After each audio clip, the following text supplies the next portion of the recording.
All right, good morning, everybody. Welcome to the October episode of our Cybersecurity Table Talk. This month, we've had a lot of questions. In fact, as we've been doing this for the last several months, a lot of questions toward the end come up about password management and password managers and the applications that we can use to manage our passwords. I think probably almost every one of these you've heard me say, don't know your passwords, don't use the same passwords for multiple websites, don't reuse passwords, make your passwords complex, all of that. So today we're going to get an opportunity to dive into that a little bit more and look at some password management applications that you can use either personally or more specifically in your business. So I'm going to give you two that we have come across that work really well, both as individual password managers as well as company level password managers, where you can actually share passwords with coworkers and employees. So I've titled this Why You Shouldn't Know Your Own Passwords. So the security that we're looking for really is going to pursue password obscurity, which means that you as the user do not know and do not remember and do not have to keep track of in your mind or in an Excel spreadsheet or on a piece of paper passwords that you would know, passwords that you would be able to type in. So pretty much everything is managed from an application that types in passwords for you at kind of the root level. There's a couple other layers that these applications use to even boost that security up even more. But really, the ultimate goal is that you don't know your passwords. So the first thing I want to talk through is just kind of the anatomy of a good password. So I've got this little comic, and if you can follow it with me, it's kind of messy, it's kind of elaborate, but a lot of us probably are doing creating passwords kind of like this. There's a couple of letters, and then sometimes we replace letters with numbers and symbols, and we try and make it something we remember, like our pet's name or our kid's date of birth, or our favorite vacation spot, whatever that is, right? And we're like, oh, well, I know my password needs to be 8 characters long, so sometimes 12 characters long. All right, so I'll keep adding exclamation points until it's 12 characters, right?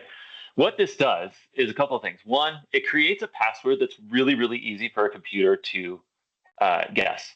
It just runs through a dictionary and it starts replacing letters with numbers and symbols. And after several minutes to a couple months, maybe, if it's really going at it, it's going to figure out your password. The other piece is it's really hard for you to remember. Like, I can't remember that until it works itself into my muscle memory. Like, I'm going to have a hard time remembering that string of characters. Like, a computer can read that really easy and guess it really easy, but as a human, it's difficult. So it's like doubly opposite of what we want, right? And so the recommendation is create a long password, because the longer your password is, the harder it is for a computer to guess. It's just a matter of how the algorithms work on these brute force attacks on passwords. So you want a password that's really long and super easy to remember. And like, that's English. I mean, that's a sentence, right? That's super, super simple for you to create and to remember. But then you're like, oh, okay, well, I'll just use, the opening line of my favorite movie, or maybe a poem from, Edgar Allan Poe or Herman Melville or something that struck me as a kid, or maybe I'm into poetry today. So don't do that, because that is actually easy for a computer to guess too. If it's an existing string of words, think ChatGPT, right? It can write a sentence. So now computers can write sentences. They can put thoughts together. They can scroll through, all of human history and find, phrases and things that you might be using as your password. And it's going to guess those things, no matter how long it is. So that actually makes it easier for a computer. So the recommendation here, and kind of the thought that's come about in the last 10 years, is you take like 4 words in this example that are unrelated and don't form a sentence. This makes it pretty hard for a computer to guess. According to the algorithm here, if you have a password that's this long, it's going to take about 550 years at 1,000 guesses a second for a computer to guess. It's really, really hard for a computer, but it's really, really easy for a human.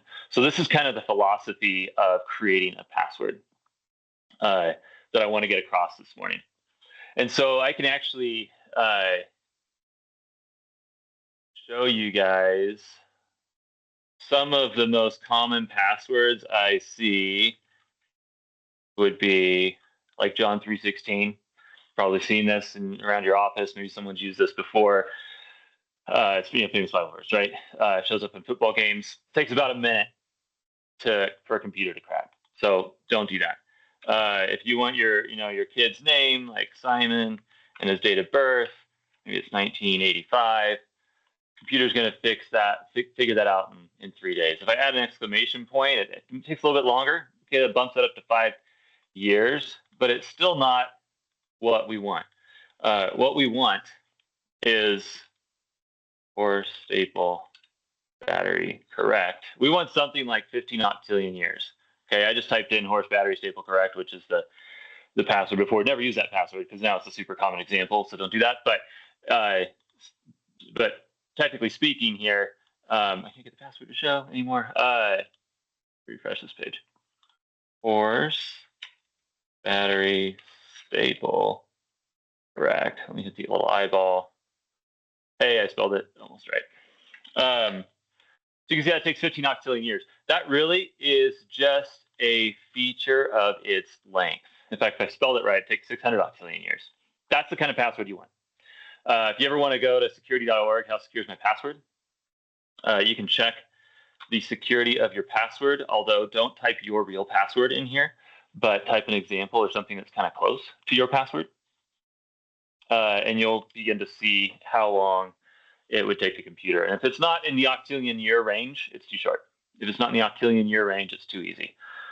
Computer will guess it if it's in the, like under 5-10 years kind of range. There's better and better algorithms every day. It's getting shorter. So you want to start with octillion years and let the hackers bring that number down into like the billions and millions. So that's kind of the philosophy of a password. If you don't want to use, obviously, the examples I have provided, an idea that you could take is like take a word out of the title of your 4 favorite songs. So I've got a password I created for this example, right? I love Take Me Out. I love Take Me Out to the Ball Game, so I'm gonna do ball game. I like Mary Poppins, right? So just a spoonful of sugar. I'm gonna do spoon. Aladdin, love Arabian Nights. I'm getting a Disney theme here, so I'm going to do Arabian Nights from Aladdin and Under the Sea from Little Mermaid, right? So 5 dexillion years. That's great.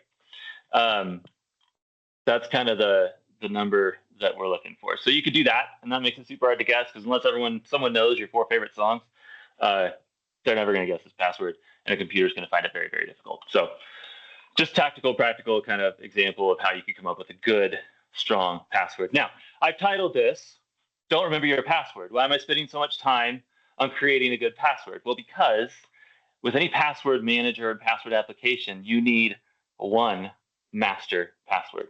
So all of them are built on the premise of having one master password.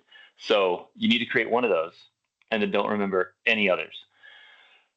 Password applications that I'm going to talk about is there's 2 of them that I'm going to reference this morning. One is called Bitwarden. It's a great one. Hasn't been hacked yet, as far as I know. And then 1Password is another great one. So these are both password managers that I've used. I love. They work. They integrate with everything. They are portable to your mobile device, to your web browsers, to your computer, Windows application, Mac OS, all of that. So I posted a couple of links in there for those. You can choose either one. I use 1Password primarily myself. Our company has a completely different password management platform that's not generally available to the public. But 1Password is, and I use this personally, like for my own stuff. Bitwarden's another great one. So both of these have commercial options where you can buy them for your company and share passwords and set up users and access. And we'll go through some of that. So take note of the links I just posted in the chat. So what I want to do is go through kind of how these password managers work. So I'm going to log in to Bitwarden. And I used my Gmail account to set up kind of this test environment because I don't really want to use my real passwords on a webinar. So I'm going to do that. And this is that same password that I used before. It is ballgame spoon array bn under. It's the only place I've ever used that password. So you're welcome to log in and see the stuff I've populated in here. It's pretty much all dummy stuff. So this is the Bitwarden password vault. You can see I have a couple of passwords here. Logins, I've got like my bank, which is, this isn't real, but I have my bank login, my bank password, my bank URL, and then you can also set up the two-factor authentication option with this, with the paid version. So I will say password apps, a good password application, buy it. It's going to be $50 a year or something like that. They're not crazy expensive. Definitely buy it and pay for the premium features because it really makes these things work much, much better. So for the purpose of this example, I spun up a Bitwarden kind of free version, trial version. And so that's what I'm going to show some of my examples for here. So I populated it with one login that I didn't really care if I broadcasted all over the internet. I bought my daughter a set of rollerblades last summer for her birthday, and so I had a login to rollerblade.com for some reason. So if I click on this guy, I can actually, it'll see that I've got my username, my password, and if I look at my password, it is just a random string of characters. Like this is not something I will ever remember, and this is the only time this password is ever used. So the way you create this password is you actually use the password application to generate the password. And you do this when you create an account. So if you're going to go and sign into rollerblade.com for the first time, it's going to say, okay, cool, create an account. What's your username? It's my email address. Usually it has to be your email address. And then it says, what's your password? And you can go into Bitwarden and you can say, hey, generate me a password. And it's going to create this random long string of characters. And I can make this as long or as short as I want. And it'll spit out if I want it to be 16 characters, 100 characters, whatever. I recommend like 12 to 16 because there are some sites that don't allow you to do more than that or less than that. But it's going to generate this random string, and this is the only time it'll ever be used, probably in the world, in history. And then I put that into save that into Bitwarden here, and it knows the URL that I'm on when I'm creating this password. So from this, now I've got this login in here, and from here I can actually go and I can launch the website. If this works here, and it can ask me if I want to sign in, and I can go and I can get my username and copy it. Whoops. Paste it, and I can go get my password. And I can paste that, and if they haven't canceled my account, didn't like it, so I haven't logged in here for a long time.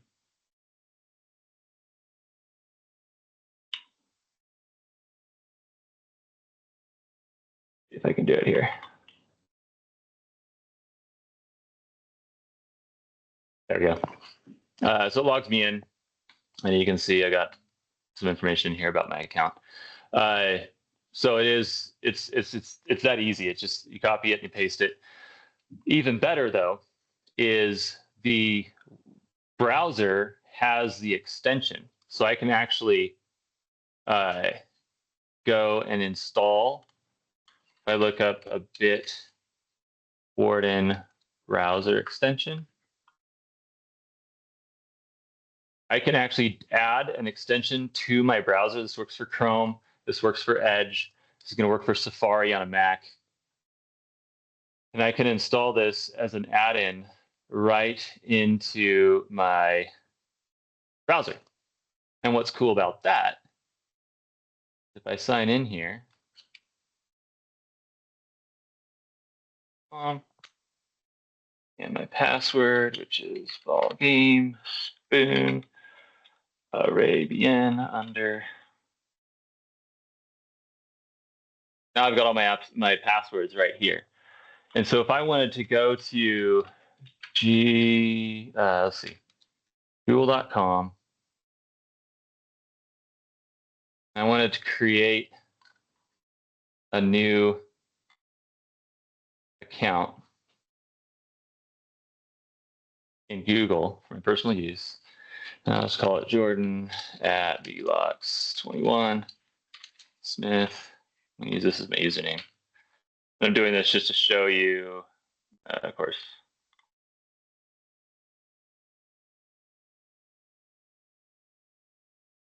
Fill in a couple of things. There, let's do that. It's gonna ask me to create a password. So right here, when I go to create a password, and this can happen for anything, this could be ClickList, this could be Amazon, this could be whatever your account you're creating. I'm going to go to my browser extension for Bitwarden. And I'm going to say, hey, I want to create a new password. It already knows I'm on Google.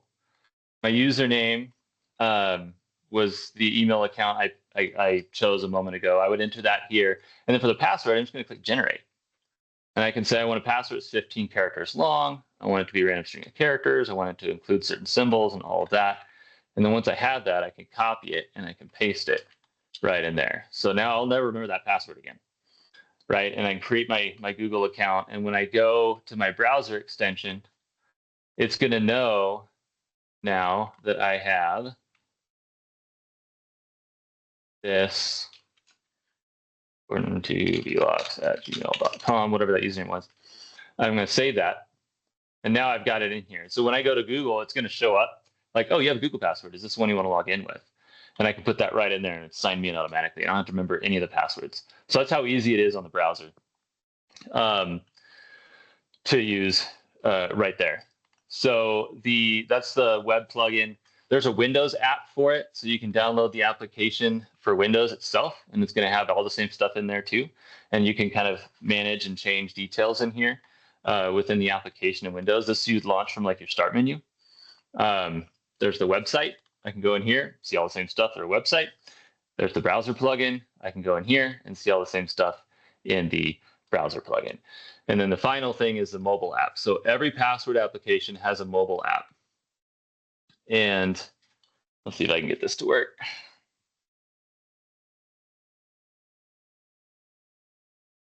And show my iPhone here on the screen.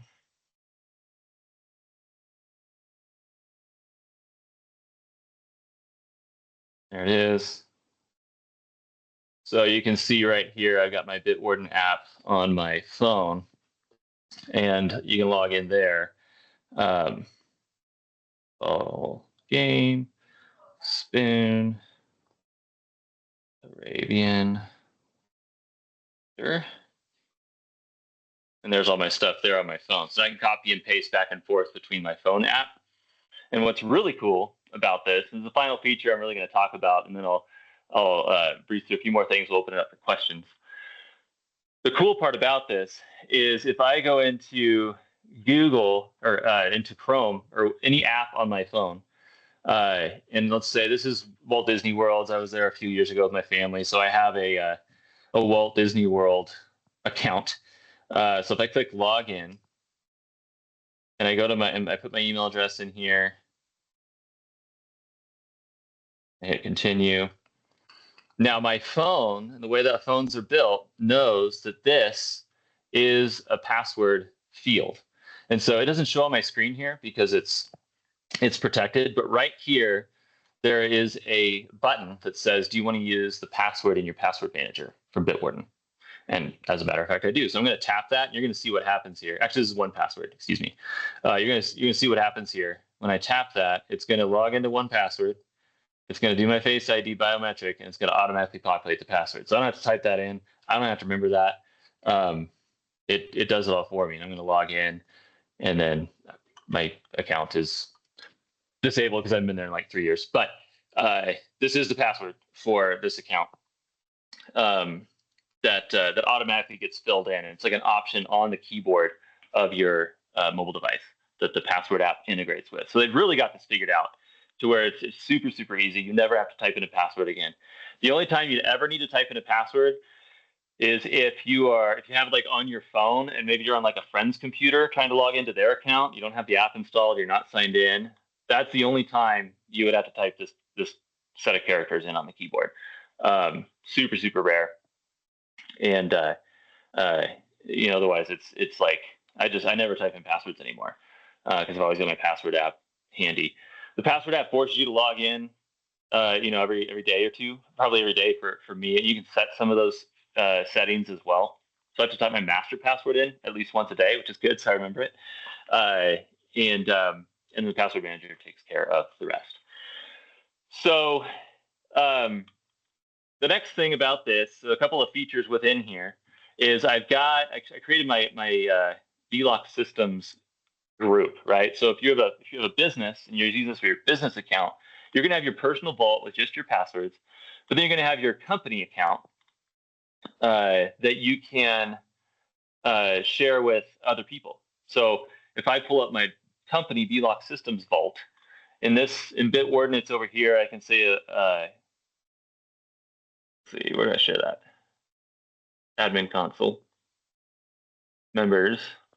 So I have my lovely coworker Christine is one of the members of my account right there. So if I go to my collections or my top level account, I can share this collection of passwords with other people in the organization. So I can add Christine to this and save. And I can have multiple folders. I could have a finance folder. I could have an executive folder. I could have an engineering folder. You have different folders and assign people different levels of access, and then put the passwords in there. And they're going to be in your mobile app. They're going to be in your web add-in, your browser plugin. They're going to be on the web app and on the Windows app. So everyone can see these passwords that you assign to them specifically. So for this company example, I have my Disney World password, and I also have a note here. And this is super handy, and some of you guys are going to find this really handy. You can create notes in here that have secure information. They're not passwords, but they're bits of information that people need from time to time and are hard to remember. So, for instance, I put our employer identification number. This is a fake one, but if I open this up, you can see I've got an employer identification number in here. I can share this with specific people within the company so that they know that. They don't have to go asking for the latest W-9 or whatever it is, or W-9? Yeah, it does the EIN. You don't have to go dig it up from finance. You just say, hey, it's in the password manager. It's one of the notes, one of the pieces of information that's in there. You can put addresses in here. So if you have common addresses that people throughout the company need to enter into for shipping information, that sort of thing, you can populate that, and it'll all populate out of the web app or the browser plugin. You can put credit card information in there. If you got a credit card that maybe multiple people share within the organization, you can do that.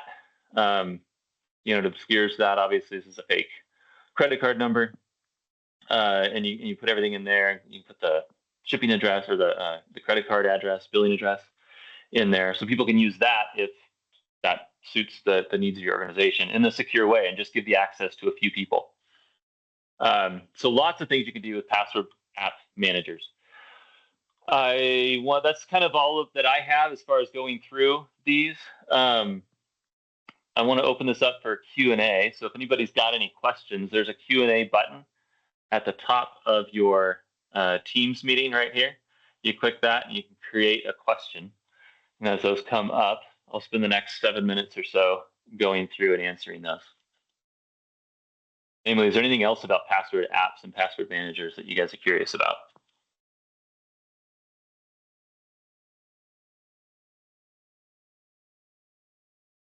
While we're waiting for questions, one thing I want to touch on is the two-factor authentication. So a lot of portals and accounts online now, thankfully, require or at least provide the capability for two-factor authentication. A lot of people have like the Google Authenticator app or the Microsoft Authenticator app on their phone. And it's another app, and you have to remember kind of which app you used for this two-factor authentication, and then you have to go find it and open it and type in 6 digits and all that. It complicates things.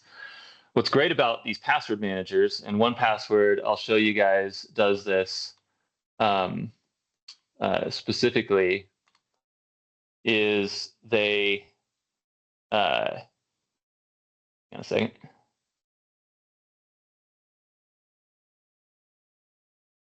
This is 1Password. I create a new login. I can do, I can create whatever my password is, and then I can say, hey, I want to add a one-time password.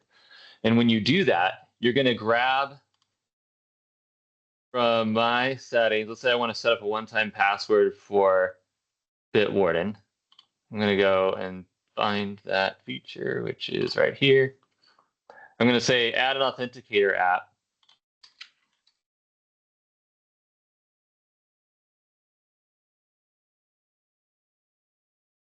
The last one under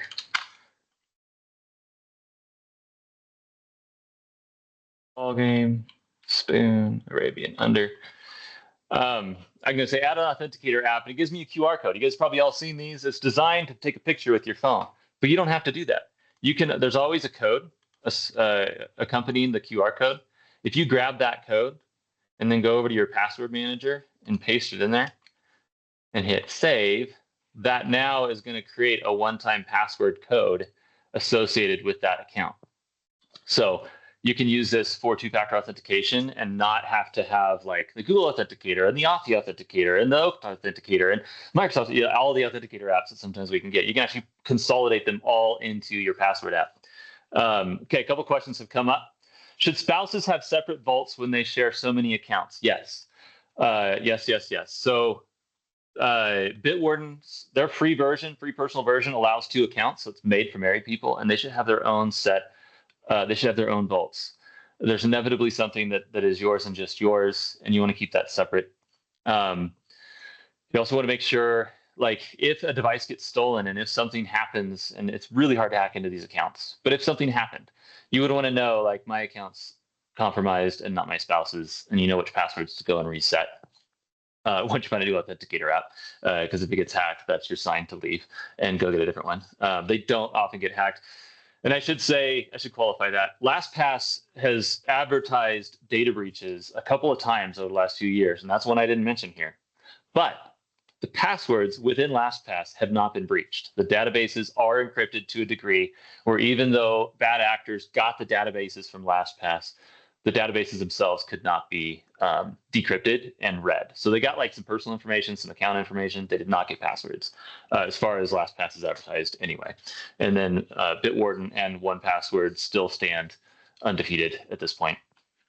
So I got a question here. I'm confused on the timing. If I'm signed up to 1Password and all set up, and then I log into my bank, the bank website wants my old password. How do I get the new password manager to replace the old password? So I believe, Craig, what you're asking is you've got a bank account, you got a username and password in there. You go to sign in, and you want to reset the password. And so the bank is asking for your old password, and then it's got a place for the new password and confirm new password, where the one you generate from 1Password would be that new password. That old password is still going to be the one that you have written down or remember, or if you forgot it, you may need to call the bank to reset it. But that old password is going to be the one that existed before. And so Craig brings up a good point. Feel free to clarify your question if I didn't answer that right.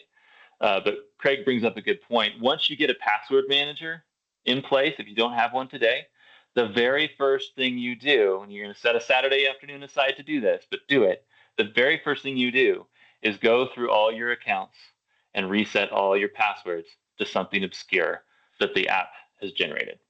So you're going to log into my bank with John316, my old password, right? And you're going to say, the very first thing you do is say, create or reset password. I want to reset my login password. And it's going to pop up.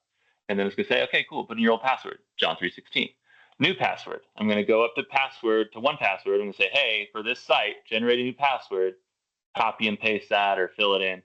There's a couple different ways that the password application will manage that. And then you're going to say save. And now the new password that 1Password created is the new password for your bank. And you've gotten rid of the old one that either used before and probably have used for various sites as well. Another question, will this work for server file access control? So Christine's asking if we can secure folders on network drives or shared drives on the server. Those are already protected by your Windows account. So this would serve to store your Windows password to log in, which hopefully is going to be a PIN number. is kind of the modern way of logging in when things are joined to Microsoft. But if you still have kind of a server and a local network account and all of that you're logging into Windows with, that would be the security for server files. We don't typically see where we password protect server files. Joyce is asking, when you share some of your passwords with employees, do they also need your master password? No. So if I go back, great question. If I go back to my admin console and look at members, I have an account. Come up. I have an account, and Christine has her own account, and she's going to set up her own master password, her own vault. She's going to have all her own stuff, and I'm going to have all my own stuff. But then there's that shared folder that we both have access to, and from our different accounts, we can see those passwords. So they get their own. All right, we are at time. I think I got through all the questions that were submitted. Craig, thank you. It sounds like I answered that for you. But yes, reset passwords for every website that you have an account for. All right, guys. I'm going to let you go. You're going to get an email after this, and certainly feel free. Every one of our follow-up emails comes with an option to grab 10 minutes with me. If you want to talk more about this is a great opportunity. If you want kind of more details and tactics on which application to use, how to manage your particular situation or your particular team, I'd love to talk with you guys about that. So please take advantage of that meeting link and grab 10 minutes on Teams with me here in the next week or two. Appreciate you guys. Thanks for coming. And I will we'll get you guys a follow-up email with this recording as well as a link for more information. Take care.